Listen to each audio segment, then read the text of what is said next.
जय श्री स्वामी समर्थ. मित्रांनो, मी आज तुम्हाला वेळेचं महत्त्व सांगणार आहे.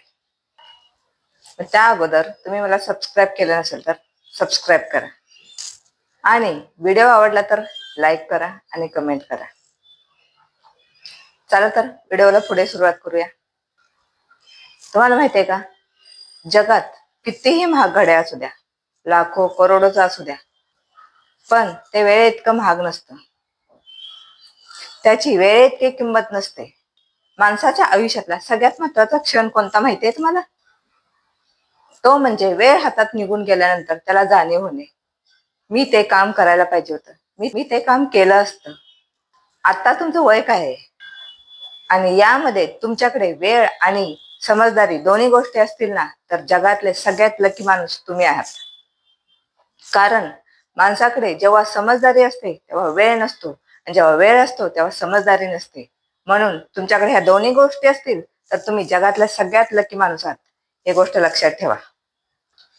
आणि तुम्हाला माहिती आहे का, ही वेळ आहे ना, आपल्यासोबत बोलत असते, आपल्याला बोलत असते. जेव्हा तू मला बर्बाद करशील तेव्हा तुला मी बर्बाद करीन.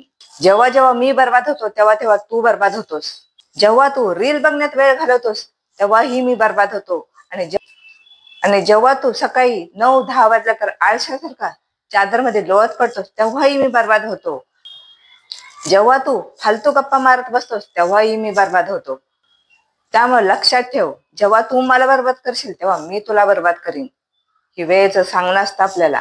जेव्हा तू मला बर्बाद करशील तेव्हा मी तुला बर्बाद करीन, आणि जेव्हा तू माझी इज्जत करशील तेव्हा मी तुला हवं ते मिळवून देईल. तुला जे करायचंय ते, ज्या गोष्टीचा तू हक्कदार आहेस ती गोष्ट मी तुला नक्की मिळवून देईल. हे वेळेचं सांगणं असतं आपल्याला. भूतकाळामध्ये ज्याने ज्याने वेळेला बर्बाद केलंय तो बर्बाद झालाय म्हणजे झालायच. वेळेचा नियम सर्वांसाठी सारखा आहे. तो राजा असो किंवा भिकारी असो. तो भूतकाळातही तसाच होता, भविष्यकाळातही तसाच असणार आहे, आणि वर्तमान काळातही तसाच चालत राहणार आहे. त्याला कोणीही थांबू शकत नाही की त्याला बदलू शकत नाही. म्हणून वेळेला फालतूच्या कामात लावू नका. योग्य ठिकाणी वेळेचा वापर करा. आपण जर आपल्या स्वप्नांना वेळ नाही दिला तर पण ही वेळच आपल्या स्वप्नांना आपल्या आयुष्यातून कायमचं डिलीट करून टाकेल. समजलं का? ही वेळ आहे, ही कधी दिसत नाही, पण ही खूप काही दाखवून जाते. म्हणून वेळेला कधी हलक्यात घेऊ नका. म्हणून वेळेचा योग्य ठिकाणी वापर करा. ही वेळच अशी आहे की तुमची अवकात सगळ्यांसमोर दाखवून देईल. हवं तर तुम्ही गेलेल्या वेळेचा पश्चाताप करा, पण पश्चाताप करताना याचंही भान ठेवा की ह्या वेळेचा सुद्धा पश्चाताप करायची वेळ आपल्यावर येता कामा नये. समजलं का? ही वेळच आहे की माणसाचा खरा आणि खोटा चेहरा समोर आणते. वेळ ही अशी गोष्ट आहे की त्याच्यावरचा निशाण कायमस्वरूपी कधीही राहत नाही. म्हणून वेळेचा योग्य ठिकाणी वापर करा. आजचं काम उद्यावर ढकलू नका, कारण माणसाचा उद्या हा कधीच संपत नाही. आजचं काम उद्यावर ढकलणारा माणूस कधी पुढे जात नाही, आणि त्याचा उद्या हा कधीच संपत नाही. वेळ ही अशी गोष्ट आहे की जो व्यक्ती त्याचा वर्तमान काळात वापर करेल त्याचीच वेळ होते, ना भूतकाळात ना भविष्य काळात. कधीही आपल्या सौंदर्यावर घमंड करू नका, कारण हे सौंदर्य कधी तर डागदार बनू शकतं.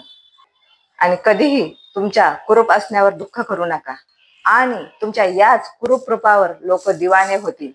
वेळ कधी काय करेल सांगू शकत नाही. वेळ इतकं इमानदार कोणीही नाही. मग ती वेळ तुमची असो की माझी असो, एक दिवस नक्की येते. या जगात श्रीमंत कोण आहे माहिती आहे? आयुष्य जगण्यासाठी ज्याच्याकडे वेळ आहे तो. आणि सगळं काही भेटून जर त्या व्यक्तीकडे वेळ नसेल तर काही उपयोग नाही. जेव्हा आपली वेळ चांगली असते तेव्हा दुनियेपुढे आपला असली चेहरा येतो, आणि जेव्हा आपली वेळ खराब असते तेव्हा दुनियेचा चेहरा आपल्या समोर येतो.